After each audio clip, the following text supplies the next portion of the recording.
Assalamualaikum. Ayo teman dan kawan, kita ketemu lagi dengan Cagres TV Nusantara. Ini hanyalah solusi dan membagi informasi. Begini, bagi teman-teman dan kawan-kawan, apabila kita posisi usaha lagi hancur, lagi ambruk, bahkan kita masih membutuhkan untuk hidup. Dan yang terbaik, kita mencoba untuk bertani dulu, atau kita mencari usaha dengan berdagang. Dagang yang paling baik buat bagi kawan-kawan yang ingin berkembang kembali, cari pasar yang agak jauh dari kampung kita atau pemukiman kita. Kenapa? Karena kita kalau masih malu. Tetapi kalau tidak katanya masih bertahan ataupun tidak malu, silahkan di pasar yang terdekat pun boleh.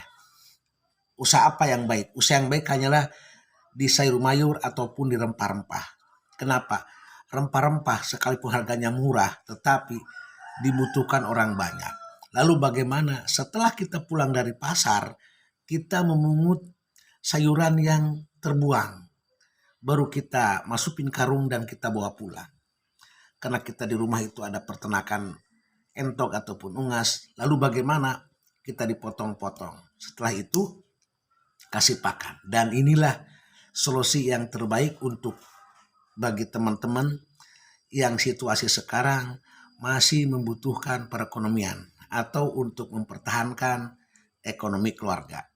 Ini cara yang sekarang Cagres Channel lakukan. Terus bagaimana? Dan aktivitas kita yang namanya orang lagi tidak ada kegiatan ingin merubah situasi kehidupan, kita harus mencari celah. Bagaimana caranya kita bisa menghasilkan uang? Apa itu? Kita ikut bisnis yang tidak begitu berat pekerjaannya. Bisa apa? Bisnis mencari informasi seseorang yang butuhkan apa yang dia butuhkan. Salah satu sekarang nih, sekalipun lagi musim susah ekonomi, tetapi masih banyak orang mau kredit motor ataupun menganjuk motor. Bahkan kredit apapun yang dia butuhkan, disitulah kita hanya menjadi mediasi dan kita menjembatani kebutuhan konsumen dengan pedagang ataupun dengan bos yang biasa menyalurkan barang tersebut. Nah, ini solusi yang baik untuk teman-teman dan kawan-kawan apabila ingin merubah kehidupan.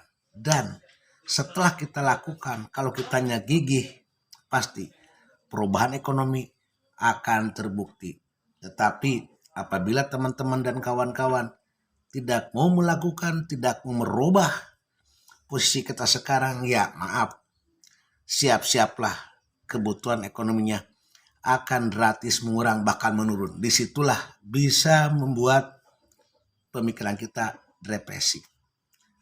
Kenapa? Karena kita pagi, siang, dan malam hanyalah keluar rumah, masuk ke rumah. Terus ujungnya apa? Ujungnya hanya banyakkan ngobrol, tidak pernah obrolan itu. Bagaimana caranya di obrolan itu kita bisa mendapatkan informasi yang bisa dijadikan kebutuhan kita ataupun bisa mendapatkan uang. Kalau ngobrolnya hanya ngobrolkan orang lain, kekurangan orang lain, maaf, ini tidak akan pernah membuahkan hasil. Kenapa? Karena kita selalu membicarakan orang lain, tetapi diri kita sendiri pun belum kita amati dan belum kita bahas tentang diri kita. Ini hanya sekedar saran dari teman. Oke, lain kali pasti kita sambung kembali. Terima kasih.